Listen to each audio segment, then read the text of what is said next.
JHK here for the AllStar, and join me right now is Featherweight prospect Don Shainis. Don, thank you so much, man.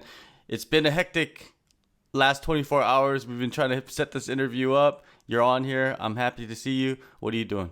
I just flew in. I just got into the state. I just flew in from Missouri to Massachusetts. I just landed at my parents' house like an hour and a half ago. So setting this up was kind of crazy. I think you called me or reached out yesterday, and I was like scrambling from the gym trying to pack. And then before I knew it, I missed the call. So I'm like, fuck. So I'm glad I caught up with you today. No doubt, man. No doubt. And why were you in Missouri? So I changed my training camp. I actually train under James Krause and Glory MMA, and that's been a game changer, absolute game changer. All right, let's dig into that. How did you connect with James Krause, and why did you decide to switch up the team? Okay, so we got to rewind a little bit. So the beginning of the pandemic, I lost a fight. By losing a fight, I mean the fight fell through. It didn't happen. So my fight got canceled due to COVID, and I was like, all right, shit. So then you're kind of left in limbo because everyone was telling me like, oh, stay ready, but the gyms are closed, no one's training. Getting around my coaches was very difficult. It made things a real pain in the ass, and it gave a lot of people excuses not to train it and blow that shit off. So I lost a few fight opportunities. I wasn't ready to make weight, and finally enough became enough. Like I got exposed to COVID in December.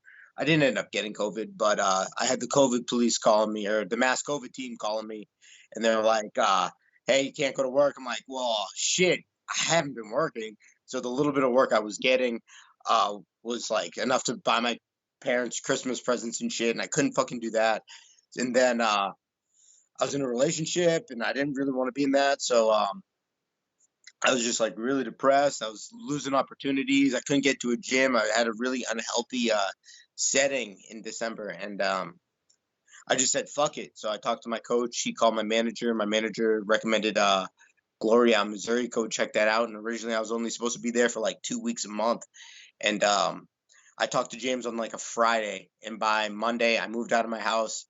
I quit my job and I dumped my girlfriend, and by Tuesday I drove to Missouri with nothing but like a pad to sleep on, a pillow, a blanket, and my training gear and clothes, and like had no idea where I was going. I just show up to this house, and they're like, "Hey, are you so and so?" I'm like, "Yeah," and then by Wednesday I was in the gym. So or by Wednesday I was there. So training. So 2 days in, I was like, "Yeah, I don't want to leave." So that's kind of where I've been training this whole time.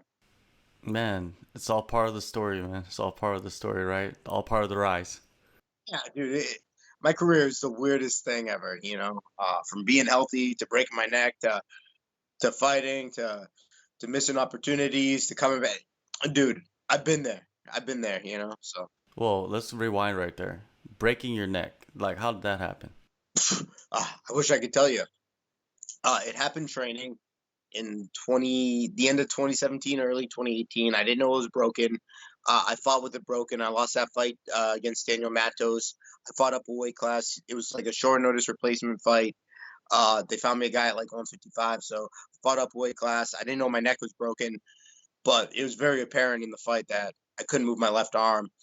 But I lost that fight 29-28. I lost a decision with a broken neck, which sucks.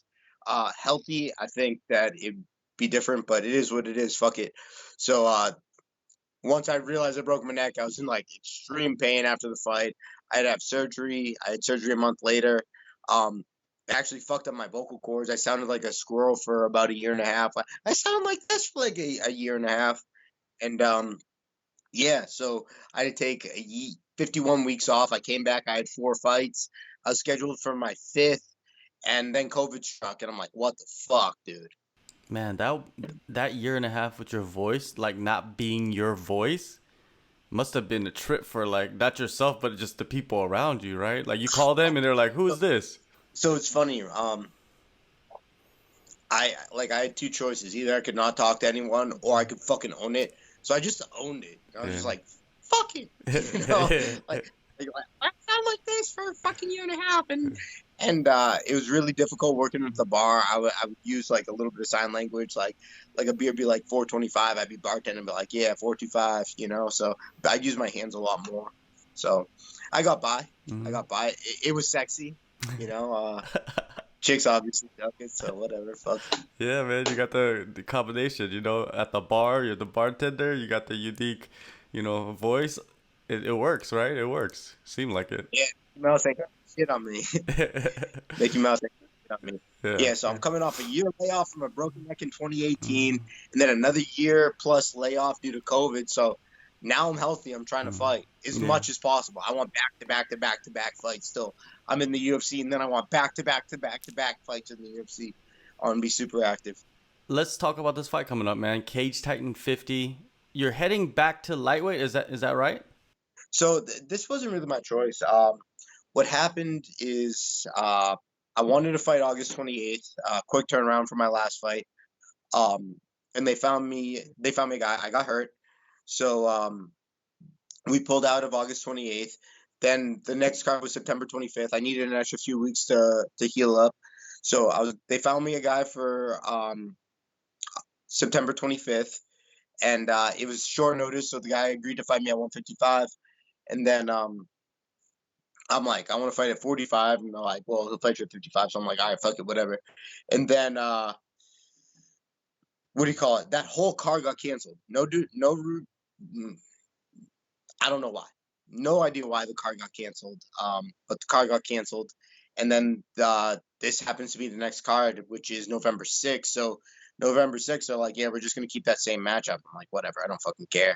It saves me cutting an extra 10 pounds. So I'm in shape. I'm ready to make weight. I can make weight right now. So I'm gonna have an easy cut. So I'm gonna feel great, and it is what it is. Now, Quinten Wyland, man, he has a 3-3 record, but if you look at his record, the dude comes to finish fights. Like he's looking to take you out, right? So, what are your thoughts on him in the matchup?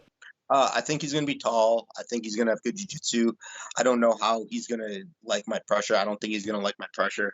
And I think he's going to try and sub me off his back. I got to watch out for triangles. I got to watch out for arm bars. Um, yeah, that's how I think the fight's going to go. I think he's going to think he can strike with me because he's a lot taller. But I think once he gets hit by me, I think it's going to be a different story. And we're gonna have to play it out to figure it out, you know. And that's kind of how the fight game is. Like he thinks his shit's gonna work, I think my shit's gonna work. We're gonna find out one way or another. So there's one way to tell, and it is what it is. So, are you expecting a lot of grappling exchanges in this fight? You know you go into a fight with expectations, and it's never what you expect. You know, no fight has ever been what I expected. So I try to go in there now and just be open minded and get into my flow state and just do whatever I feel and not force anything. You know, earlier in my career, I was forcing submissions and wasn't getting them. And then once I stopped forcing things, things start to come. So just being patient and knowing when to press, when to hold, just Hmm. going off field. You know. Yeah, for sure, for sure. And I think that's what fighters are chasing. They're chasing that perfect fight. They practice this, they prepared that, and then when they get into the cage, it plays out exactly like what the coaches put out in the game plan. Is that something you chase? Like something playing out exactly how you see it? I don't think there's such thing as a perfect fight. Like, what do you consider a perfect fight? Like, all right, we're gonna go out there and stick to the game plan. Like, yeah, that's everyone's dream. Like, are you gonna listen to your coach? Yeah, but it's one of those things where it's like nothing ever goes. Something always gets fucked up. You know, it's like there's no such thing as a perfect fight.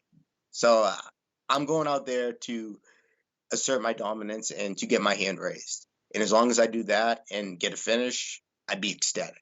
Glory MMA, man, the mats are Yeah, just stacked. It's like how many dude. guys are not in the UFC over there or Bellator or wherever? Dude, I'll tell you what, right? There's like 15, 20 guys day in, day out in the UFC. Everyone else there is on their way. They're in the right fucking place, you know, and it's just a culture. It's a mentality out there. It's a the culture, man. It's something unlike anything I've ever seen. There's so many. guys out there giving people 10 fingers up, helping people get ready for UFC fights, flying out to corner people, amis, pros. It doesn't fucking matter. Like everyone's there to help everyone, and everyone's so fucking good, and they take it seriously. They take it seriously. No one's trying to knock anyone else down. Um, James Krause, he created something fucking special, and my words aren't doing it justice. You got to be there to experience it, but it's a fucking grind. Everyone's there, super competitive. You're hanging around a bunch of fucking killers day in, day out, and then it's something else. And you're learning so much too by everyone. I went in there and I'm like, thinking like it was gonna be like back home, and it's just different. It's different. Shit's different, you know. And you get to see the guys in the training room on the TV, and they get out there, get a victory. You must get super hyped just Or watching that. you build these relationships with people, because I remember being a kid, right? And I remember watching TV and watching the UFC and like seeing Brock Lesnar and fucking Uriah Faber and all these guys when I was like 18, or Frankie Edgar, like, or Donald Cerrone, like all these fucking guys, right? And you see them on TV, but like you forget that they're people too. And then like going to this place is like, you might not even know who you're talking to that day, and they're like, "Oh, dude, UFC vet," or people are flying in from all over the world to train there. It's something special, and it's like they're just like anyone else. They're just trying to put food on the table, make some money, and have fun as a job. It's wild. It's wild. But to see them go out and do that, it's like, and know you're on the cusp. It's fucking awesome. No doubt. And your last fight, it was a hard fought fight, didn't go your way. This one, what are you expecting to prove with this performance? Oh, I want to get this fucking bitter taste out of my mouth. There's a lot of things that I'm not going to talk about in that last fight that shouldn't have happened. Um, from things that happened before the fight to things that happened during the fight, and things that I had to think about after the fight. It is what it is. Fuck it, move forward. But I'm going in there to get that fucking bitter taste out of my mouth, and I think and my hand raise will do that. No doubt. And right now we're at the end of 2021. Where do you want to be at the end of 2022? I want to be in the UFC. I'm going to be in the UFC. Now, one last question, man. Kansas. What's up? They Yes. they implemented or they are implementing the open scoring, right? And in Colorado, they recently adopted and will probably start using open scoring in 2022. What is your take on open scoring and its impact on MMA? You mean open scoring is just like letting people know who won the rounds? Exactly. It's open, like the fans, the fighters, the coaches. Everybody knows what how the judges are scoring the rounds. I'm not actually educated in this.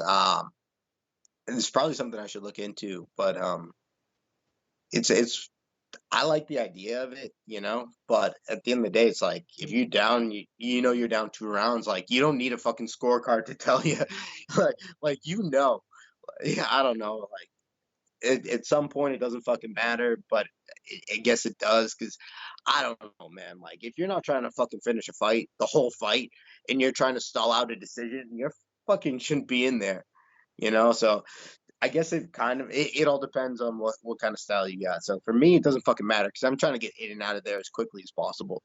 But for some people, if you're trying to stall out, like go play soccer or some shit. You want to play fucking 60 minutes in a sport, go play football or basketball.